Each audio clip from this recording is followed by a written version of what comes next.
Hola chicos, ¿cómo están? Bueno, este video lo hacemos con el fin de resolver la consulta que ha presentado una compañera, pero que sin duda refleja tal vez las inquietudes que muchos han manifestado en la clase de ayer. Así que creo que es pertinente que la podamos hacer un poquito más extensiva a todos los que puedan tener dudas sobre esta materia, o sobre este punto, mejor dicho, de la materia. Y para esto vamos a ver o vamos a recordar lo que hemos analizado sobre la publicidad. ¿Qué es la publicidad? Recuerden que este concepto que hemos traído hoy y que hemos analizado anteriormente representa la oportunidad de dar a conocer, de informar, de transmitir ciertos actos a el resto de personas que no han intervenido en su formulación, de manera que puedan conocer digamos, la acción o la actividad que realmente las partes han producido con el solo fin de conocer la realidad del acto para poder contratar. O sea, la publicidad es un mecanismo de brindar información. Y ese es el concepto que hemos manejado en esta materia. Una de las preocupaciones que manifestaban ustedes es qué es esto de publicidad dinámica y estática, que aparece en la bibliografía, que les aparece en el videito de la teleclase, pero que representa las funciones de la publicidad. A eso nos referimos. Entonces, si ya sabemos qué es la publicidad, vamos a ver qué función tiene la publicidad, para qué está diseñada la publicidad. La publicidad busca, en un primer acercamiento, lograr la seguridad jurídica. Lograr la seguridad jurídica de las relaciones comerciales, de los actos jurídicos realizados por las partes. Y esto tiene que ver un poco con esto que hemos analizado en la clase y que les hacía hincapié, que ustedes recuerden para que no vean este concepto en abstracción, que las relaciones jurídicas que las partes formulan los hace vincularse a ellos a través de distintas formas. Una de ellas, los contratos. Yo compro una propiedad, estoy ligado a otra persona a través de una vinculación jurídica sustancial, que es el contrato de compraventa. Para que esa operación genere seguridad, tanto entre las partes respecto a las contrataciones que realizan, a los bienes que adquieren, a las obligaciones que resultan de esta misma actividad, es que el sistema nos da una serie de resguardos protectorios. Y esos resguardos son los que se van a manifestar a través de la publicidad, pero la publicidad vista como un efecto. Y este efecto surge a partir de su inscripción o anotación en los registros públicos. De manera que la seguridad jurídica representa la oportunidad o la posibilidad que tienen las partes de estar garantizado en el ejercicio de sus acciones a partir de la información que le brindan esos registros. Por eso es que ustedes además vamos a ver esta seguridad que hablamos recién en su fase estática y dinámica. Yo me refería a ellos como la seguridad jurídica estática o la seguridad estática y dinámica. Entonces, dentro de esta función de seguridad jurídica de las relaciones comerciales, nos aparece la seguridad estática. Esta seguridad estática está representada por aquellos documentos que son insertados en los registros, que el registro ha tomado cuenta o ha tomado razón de las peticiones, de los requerimientos de las partes al momento de presentar sus documentos para ser registrados en la institución. Y esto implica que se han cumplido ciertas pautas y ciertos filtros de control. Ciertos filtros que verifica el registro en cuanto a si se cumplen las pautas formales que requiere el instrumento para ser inscrito, por ejemplo, es decir, todo lo que es la estructura externa del instrumento. Al pasar estas etapas de control, de un segundo control, hablamos de que la seguridad es estática, porque una vez que ese dato ha impactado en el registro, ha quedado determinado en el registro, es inalterable, no se puede modificar, no se puede cambiar, salvo que haya otro procedimiento igual con el fin de producir una nueva mutación de la inscripción. ¿Y por qué les dije de un segundo filtro? Porque este segundo filtro viene de la mano con lo que es la seguridad dinámica del registro. Y esta seguridad dinámica entonces aparece antes. En esta relación entre dos sujetos que realizan la compra y venta, se ha producido una mutación del derecho de uno, que es el vendedor, que transfiere su propiedad a otro que es el comprador. Esta mutación o modificación se ha realizado, se ha insertado dentro de una actividad que lleva adelante el escribano. Y el escribano ha verificado ciertas condiciones de legalidad del acto. Es decir, ha determinado que quien ha vendido tenía el derecho para hacerlo, estaba garantizado en un título que demostraba su calidad de propietario de la cosa, que la extensión de la misma corresponde a lo que establece el plano, de manera que yo estoy transfiriendo el mismo derecho que está representado en el documento. Y esto hace la seguridad dinámica de las contrataciones porque está demostrando o está dando a conocer al conjunto de la sociedad sobre lo que constituye la realidad del negocio jurídico. Hay una determinación de la realidad o de exactitud del acto realizado con el que está registrado en el documento. Por eso hablamos de seguridad estática y dinámica, porque hablamos de dos circunstancias que están unidas. Una, por la relación que tienen las partes entre sí al momento de contratar, seguridad dinámica, y otra por la intromisión de ese instrumento particular al registro público que debe verificar la idoneidad y legalidad de ese instrumento.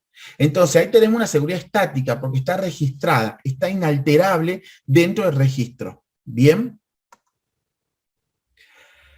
Y acá venía una preocupación que ustedes también habían demostrado con respecto a un tema que era la simulación, que es un tema traído a título de ejemplo, pero que es importante que ustedes lo revisen y me parece interesante que les genere curiosidad de conocer qué implica, qué significa este tema a quienes no hayan abordado el estudio de la materia en la que está desarrollado este tema, que es procedimiento de ejecución y conservación del patrimonio.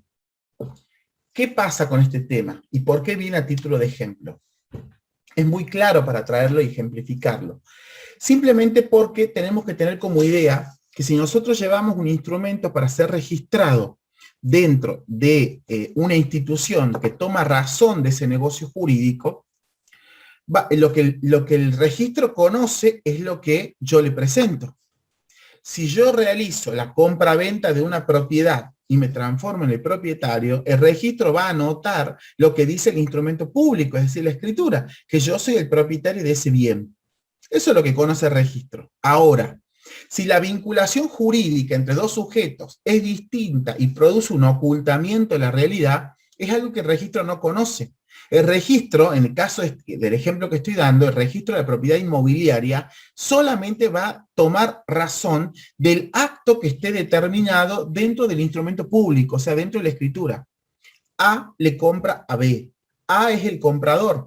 Este sujeto es el adquirente y por lo tanto el registro toma nota de esa circunstancia. ¿Qué puede ocurrir? Puede ocurrir que este sujeto, que vamos a denominar A, ha comprado un bien, pero no quiere que los demás conozcan que él es el verdadero comprador de ese bien. Y esto puede obedecer a que tal vez lo que él quiere hacer es comprar una nueva propiedad para expandir su negocio, pero no quiere que sus competidores vean que está expandiéndose, que está creciendo y esto lo lleva a que sus instalaciones sean mucho más grandes. Simplemente porque es una razón comercial. De tal manera que simula un negocio que no obedece o que no corresponde a la realidad. Aparece supónganse un primo de él como comprador de este inmueble. Y ese primo, esta persona, es la que va a firmar la escritura como comprador.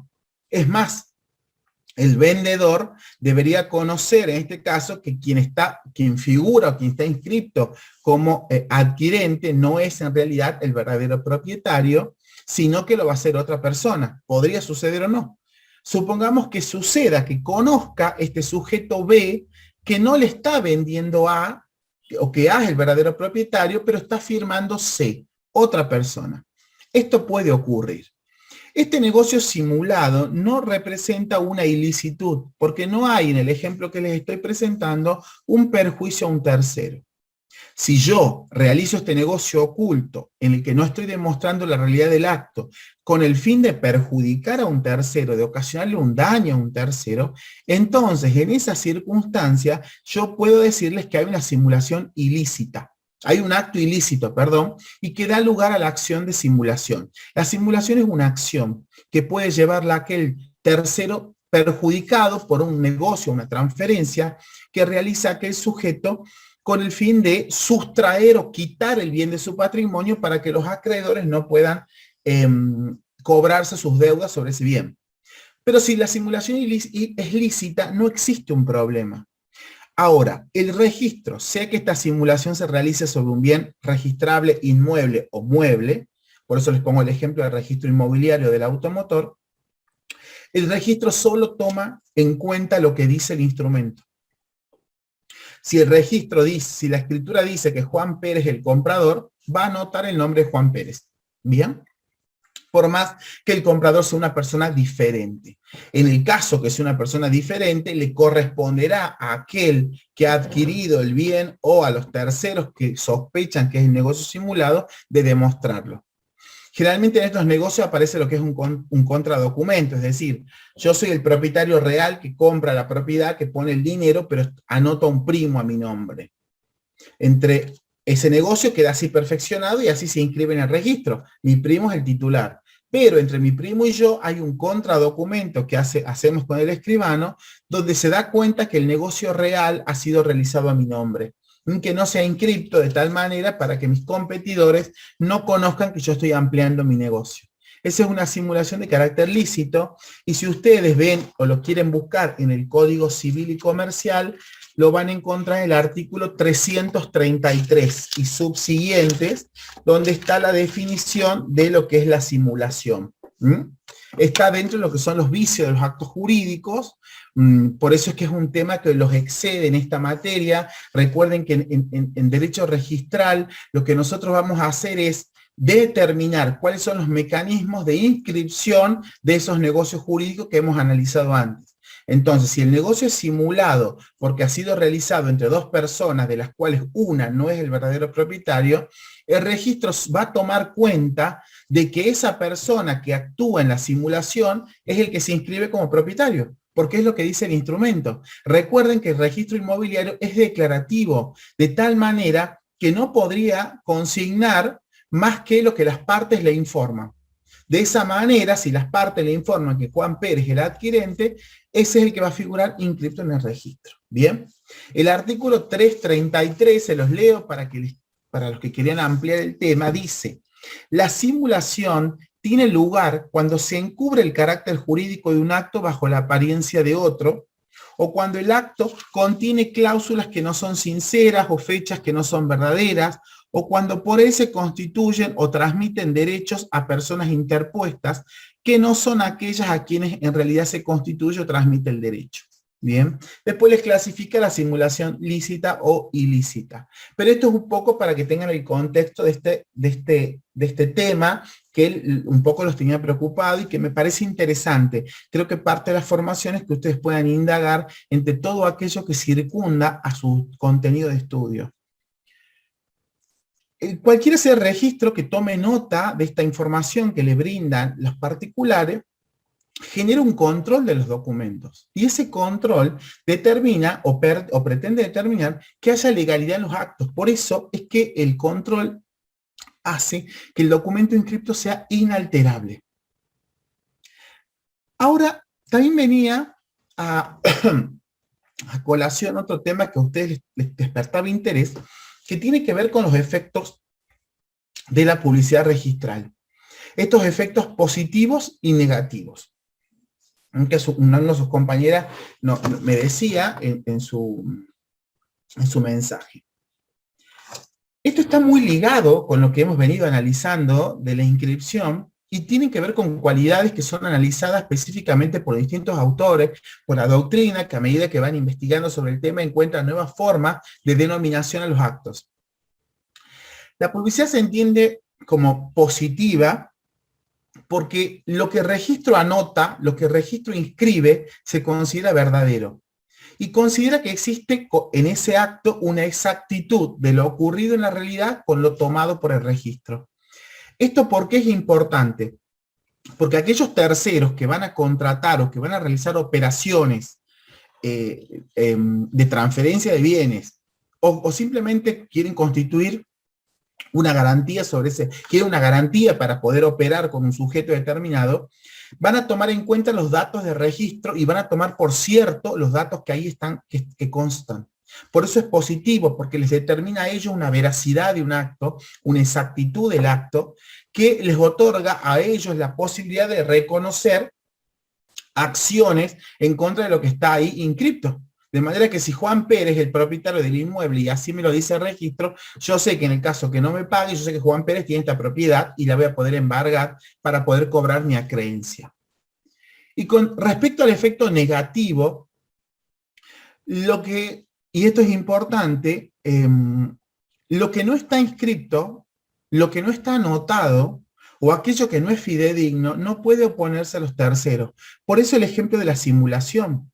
Yo como tercero que no conozco la operación entre A y B, si es un negocio simulado, a mí lo único oponible es que B es el comprador, porque es el que figura en el registro. Ahora, si el verdadero comprador es C y hay una simulación, no me es oponible, porque nadie puede oponerme un derecho que no está inscripto, porque yo lo desconozco, no formo parte de la relación jurídica, por lo tanto es imposible que yo pueda conocer las consecuencias o las vicisitudes que pueda presentar esta relación comercial. ¿Me comprenden? Eso es los efectos positivos y negativos de la publicidad registral a lo que hacíamos referencia. También venía a cuenta hacer esta distinción en algo que ya hemos visto, que es la publicidad material y la publicidad formal. Que vean que están ligados estos efectos positivos y negativos. Porque la publicidad material me da a mí una presunción de exactitud. Esa es una palabra que encuentro como clave para poder definirla. Algunos autores creen que existe una, digamos, conjunción o una similitud entre lo que es la publicidad material y la fe pública. Es decir, que lo que el registro dice coincide efectivamente con la realidad y por lo tanto es inalterable. En principio es inalterable y no se puede modificar porque los actos inscriptos gozan de presunción de autenticidad. Pero la fe pública tiene que ver con que el acto sea estrictamente correlativo entre lo ocurrido y lo que está en el acto inscripto. Cosa que el registro no puede dar cuenta, por lo menos el registro de la propiedad inmueble. ¿Por qué? Porque es un registro declarativo, donde solamente toma por cierto lo que las partes le informan, de tal manera que si hay una simulación, el registro toma por cierto que B es el comprador, aunque eso no se corresponda con la realidad. Entonces Moisés Disturraspe nos dice, un autor nos dice respecto a este tema, hay una distinción entre fe pública y publicidad material. Esto es anecdótico y un poco para ponerlo en contexto. Lo importante es que ustedes sepan que la publicidad material implica una presunción de exactitud de los datos ahí incorporados. Y le ponía como ejemplo ahí, para quien quiere ampliar este tema, los artículos de la ley de registro inmobiliario 17.801, yo le puse el 21, 22 y 27, o el artículo 20 del decreto reglamentario de registro de la propiedad automotor 6582/58, que lo pueden ver como ejemplo. Y la formal son aquellos distintos medios o mecanismos que yo tengo para acceder a la información. La información está en el registro, pero yo tengo que acceder a la misma. La información está disponible en la medida que yo tenga un interés legítimo que me permita verificar esa información. ¿Por qué me interesaría saber si Juan Pérez tiene inscrito una propiedad a su nombre? Y porque estoy por contratar con Juan Pérez. ¿Me entiendes? O porque Juan Pérez tiene una deuda conmigo y como no me paga, quiero saber si existe la posibilidad de que me cobre o cobrarme esa deuda que está siendo impaga. Estas son las clasificaciones y distinciones de lo que son la publicidad. Pero antes de cerrar, también había una inquietud que ustedes me manifestaban que tenían que ver con uno de los casos de las actividades prácticas, actividades evaluativas, que hablaba de la inscripción de la incapacidad de una persona. La incapacidad, al igual que lo que hemos analizado de la simulación, son circunstancias que pueden ocurrir en la realidad, en la intervención entre los sujetos, pero a nosotros lo que nos interesa es saber cómo se registra. No es que tienen que conocer o estudiar incapacidad. El Código Civil, la reforma de la Ley 26.994, que le expliqué que es la unificación del Código Civil y Comercial de la Nación, trae como regla general la capacidad, salvo excepciones, que es la incapacidad. Si una persona no tiene la capacidad para realizar un acto jurídico y en este caso no puede disponer de sus bienes, hay un procedimiento civil para declarar la incapacidad de esa persona, constituir un sistema de evaluación permanente de cómo son sus avances, para cómo ayudarlo y colaborarlo para mejorar en sus circunstancias personales de tránsito de enfermedad. Pero lo que a nosotros nos interesa saber es cómo registramos eso. Y eso se registra, en este caso, en el registro civil, de estado civil y capacidad de las personas, a través de una sentencia judicial. La sentencia judicial se hace o se utiliza para poder inscribirla a través de un formulario, que es lo que ustedes ven en el caso práctico, un formulario en el que están los datos del juez, los datos de las partes, la resolución del juez. Esto es en cuanto a la incapacidad. Podría haber una inhabilitación de una persona, por ejemplo, que es ludópata, de tal manera que su patrimonio lo destina al juego, y esto puede poner en peligro sus bienes y los de su familia. Entonces se lo restringe al ejercicio de ciertos actos comerciales. Esa es una capacidad, no es incapacidad, es una inhabilitación, por ejemplo.